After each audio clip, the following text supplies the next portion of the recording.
دوستو آج کے دور میں شاید ہی کوئی ایسا شخص ہوگا جو شیر میسور ٹیپو سلطان کو نہیں جانتا ہوگا، کیونکہ دوستو ٹیپو سلطان ہی اتہاس کے وہ یودھا تھے کہ جن کو بھارت کے پہلے فریڈم فائٹر کے طور پر بھی جانا جاتا ہے۔ دوستو ٹیپو سلطان ہی وہ پہلے ہمراہ تھے کہ جو بھارت کی آزادی کے لیے انگریزوں سے لڑتے ہوئے شہید ہو گئے تھے۔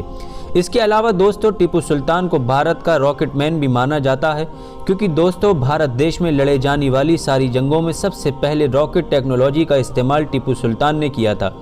ٹیپو سلطان جب تک زندہ رہے تھے تب تک انگریزوں کا جم کر مقابلہ کرتے رہے تھے۔ ٹیپو سلطان کی زندگی کا ہر ایک لمحہ بھارت دیش کو آزادی دلانے کی کوششوں میں ہی گزرا تھا۔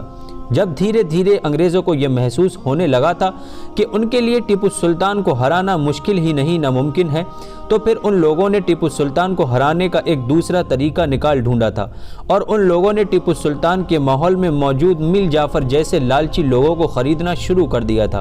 اور اس طرح سے غداروں کی مدد سے 1799 میں انگریزوں کی فوج ٹیپو سلطان کو ہرانے میں کامیاب ہو گئی تھی۔ دوستو ٹیپو سلطان کی کہی ہوئی وہ بات جو آج تک سبھی اتہاسک کتابوں میں مشہور ہے، وہ یہ تھی کہ شیر کی ایک دن کی زندگی گیدڑ کی 100 سال کی زندگی سے کہیں بہتر ہے، اور ٹیپو سلطان نے یہ ڈائیلاگ اس وقت بولا تھا کہ جب وہ انگریزوں کے خلاف لڑتے لڑتے میدان میں صرف اکیلے رہ گئے تھے۔ لیکن دوستو پچھلے کچھ دنوں سے ٹیپو سلطان کی سے جڑی ہوئی ایک پوسٹ سوشل میڈیا پر بڑی تیزی کے ساتھ وائرل کی جا رہی ہے، جس پوسٹ میں یہ بتانے کی کوشش کی جا رہی ہے کہ 1787 میں ٹیپو سلطان نے انگریزوں کے خلاف سلطنت عثمانیہ سے مدد مانگی تھی، وہی سلطنت عثمانیہ کی جس کو ہسٹری میں مسلمانوں کی سب سے لمبے وقت تک قائم رہنے والی سلطنت مانا جاتا ہے۔ لیکن سلطنت عثمانیہ نے ٹیپو سلطان کی مدد کرنے سے صاف صاف منع کر دیا تھا۔ ساتھ ہی ساتھ اس پوسٹ میں یہ بھی بتانے کی کوشش کی جا رہی ہے کہ ٹیپو سلطان نے نہ ہی صرف سلطنت عثمانیہ سے مدد مانگی تھی، بلکہ ساتھ ہی ساتھ اپنا ایک قافلہ بھی سلطنت عثمانیہ کی راجدھانی یعنی اسلامبول شہر کی طرف روانہ کیا تھا، اور سلطنت عثمانیہ کے سلطان کے سامنے یہ شرط رکھی تھی کہ انگریزوں کے خلاف آپ میری مدد کریں گے تو میں ٹیپو سلطان آپ سے وعدہ کرتا ہوں کہ حجاز مقدس کے نظام میں خرچ ہونے والے سبھی پیسوں میں سے آدھے پیسے میں دیا کروں گا۔ دوستو اگر آپ لوگ حجاز مقدس کو نہیں جانتے ہیں تو میں آپ کو بتاتا چلوں، حجاز مقدس عرب کے اس پورے علاقے کو کہا جاتا ہے کہ جہاں پر آج مکہ مدینہ جیسے مسلمانوں کے پوتر شہر موجود ہیں، اور یہ اس دور میں سلطنت عثمانیہ کے انڈر میں ہی آیا کرتے تھے، اور ان شہروں میں خرچ ہونے والے سبھی پیسوں کی ذمہ داریاں بھی سلطنت عثمانیہ کی ہی مانی جاتی تھیں۔ لیکن اس کے باوجود بھی سلطنت عثمانیہ جیسی بڑی اور امیر سلطنت نے ٹیپو سلطان کی مدد کرنے سے انکار کر دیا تھا۔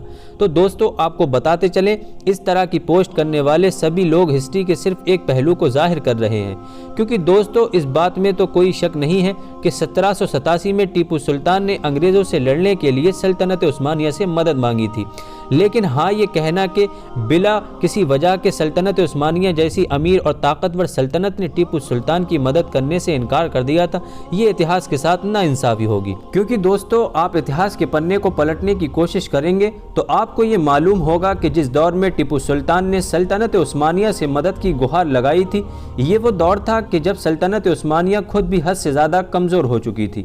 نہ صرف کمزور ہو چکی تھی بلکہ بہت ساری یورپین طاقتوں کے ساتھ جنگ کر رہی تھی، اور ایسی جنگ کہ جس میں ہار کی کگار پر کھڑی ہوئی تھی۔ اور اسی دور میں ہی جس طرف ٹیپو سلطان نے سلطنت عثمانیہ سے مدد مانگی تھی، تو وہیں دوسری طرف خود سلطنت عثمانیہ نے بھی چھوٹی چھوٹی مسلم سلطنتوں کو خط لکھ کر ان سے سلطنت عثمانیہ کی ماہی مدد کرنے کی درخواست کی تھی۔ ساتھ ہی ساتھ دوستو اس بات کو تو ہم سارے ہی لوگ جانتے ہیں کہ سلطنت عثمانیہ کے آخری 100-150 سال بڑے ہی مشکل کے ساتھ گزرے تھے۔ یہ پورے ہی 100-150 سال کا دور سلطنت عثمانیہ کے لیے پوری طرح جنگوں سے بھرا ہوا تھا، اور سلطنت عثمانیہ کا سارا وقت جنگوں میں ہی گزرا تھا۔ تو دوستو آج کا ویڈیو یہیں پر پورا کرتے ہیں۔ ویڈیو پسند آنے پر ویڈیو کو لائک اور زیادہ سے زیادہ اپنے عزیز و اقارب میں شیئر کریں، اور ایسے ہی نالجیبل ہسٹریکل ویڈیو پانے کے لیے ہمارے چینل کو سبسکرائب ضرور کریں۔ ملتے ہیں اگلی ویڈیو میں انشاءاللہ تعالی۔